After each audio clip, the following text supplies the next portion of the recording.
É comum o tom do deputado Stefanes Júnior quando sobe à tribuna para atacar o Partido dos Trabalhadores.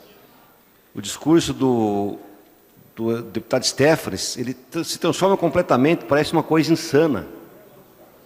Ele passa a atacar com palavras de baixo calão, a usar o eles a todo momento, como se os petistas fossem almas de outro mundo, parecidos com Satanás. É uma coisa que chega a ser histérica e ridícula até.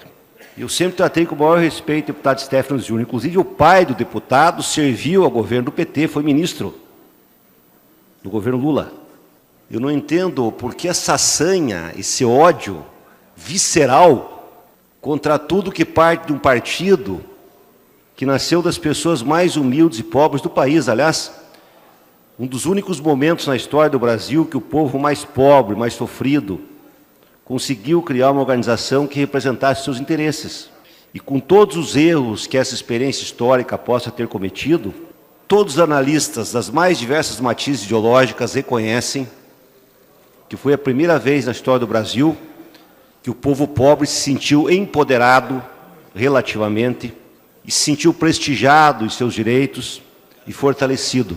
Nós sabemos que no período do governo do PT houve distribuição de renda real, legislação aprofundando radicalmente a transparência, aprofundamento da democracia da própria Polícia Federal, do Ministério Público, saúde, Bolsa Família para milhões de pessoas, milhões de casas populares da minha cidade, 16 mil casos, Minha Casa Minha Vida, 12 mil para pessoas que têm renda menor do que 2 mínimos, principalmente mulheres abandonadas, são chefes de família e ganham apenas 800, 400, 500 reais e pagam 5% da renda familiar por mês.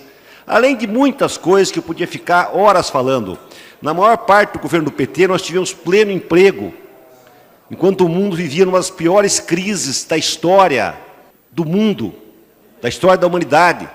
Ele esquece de tudo isso, usa dos piores adjetivos e revela alguns conteúdos que é preciso desnudar para quem o escuta e para as pessoas que assistem à TV Sinal. Primeiro, ele chama, com muito garbo e orgulho, as pessoas que vêm a Curitiba de vagabundos e bandidos. No adjetivo vagabundo, ele é acompanhado pelo deputado Paulo Litro, que é um jovem deputado, filho do deputado, que todos respeitamos.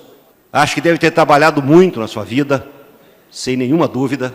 Acho que trabalhou desde cedo, como Lula, desde os 10, 8 anos de idade, que foi em Graxate, veio migrado com a mãe do Nordeste, em Pau de Arara, abandonada pelo marido, ajudou a criar seus irmãos.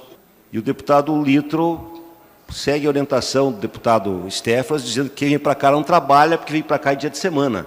Eu já conheço essa história desde que eu era estudante da Lei de Segurança Nacional do regime militar. Estudante é para estudar, professor é para dar aula, metalúrgico é para ficar na fábrica. Só quem pode fazer política são aqueles que só trabalham se querem, que são as grandes elites. Pode trabalhar se quiser, mas não precisam, porque elas têm fortuna, renda e lucro para pagar o melhor técnico para tomar conta da sua empresa. Este não precisa trabalhar, só trabalha se quiser. Agora, os demais trabalhadores têm que trabalhar para sobreviver. E um dirigente sindical foi eleito pela categoria e tem toda a legitimidade para servir aos interesses da categoria que ele foi eleito para representar. Toda a legitimidade para vir até Curitiba fazer a sua manifestação. Mas, nessa fala, deputado Stefanes, tem alguma coisa que vem lá do inconsciente mais fundo, porque a psicologia explica claramente isso. As revelações que está escondido lá no inconsciente. A xenofobia, por exemplo. Ele trata as pessoas, os brasileiros que vêm de outro estado, como se fossem estrangeiros. Justamente no momento da história da humanidade que há uma fobia contra o imigrante, a xenofobia, um massacre fascista na própria Europa, contra as pessoas que vêm de fora para entrar naqueles países. E ele trata os brasileiros que vêm da Bahia, do Nordeste, como se fossem migrantes que tomam conta da nossa pátria, o Sul ou o Paraná. Por outro lado, ele não faz menção aos paranaenses. Eu queria dizer ao deputado Stefanes que a maior parte das pessoas que vão estar nos atos públicos, começam hoje, são paranaenses, deputado Stefanes. Aqui no Paraná também tem pessoas do PT e muita gente. O senhor não se esqueça que o Paraná elegeu uma senadora, que nós já tivemos 9 deputados da bancada aqui, tivemos prefeito em Londrina, 2 vezes em Maringá, em Ponta Grossa, fui prefeito em Ponta Grossa, que nós temos deputados federais, que nós já se aliamos com o PMDB na época que o senhor era PMDB, ajudando com nossos votos a elegê-lo. É bom o senhor lembrar disso, na sua argumentação, de todas as coisas que eu falei, para o senhor não ficar sendo desonesto intelectualmente e moralmente. Moralmente. Porque se o senhor fosse honesto, como o senhor disse que é, o senhor assinava a CPI contra a corrupção no governo que o senhor defende. Então o senhor não enche a boca para chamar de bandidos pessoas de outro partido, porque não comungam da sua ideologia sectária, reacionária e de direita, xenófoba e patrimonialista.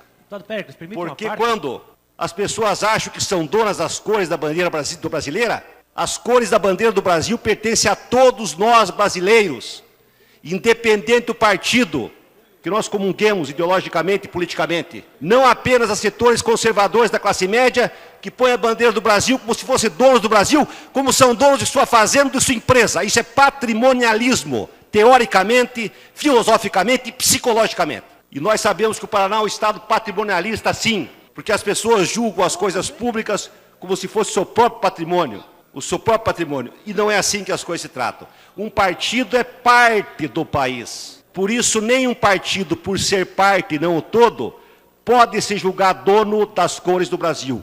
Isso é patrimonialismo, é totalitarismo no sentido mais profundo da palavra. Como se fosse uma totalidade, e se nós brasileiros fôssemos obrigados, se queremos defender o Brasil, a usar apenas a cor verde, amarela, azul e branca. Nós não vamos, e o povo paranaense não vai ser deixado levado por essa falácia ridícula dos seus argumentos. Segundo, terceiro lugar, o nosso partido não é contra a Operação Lava Jato, pelo contrário. Agora, nós achamos que o juiz Sérgio Moro não tem isenção para julgar Lula.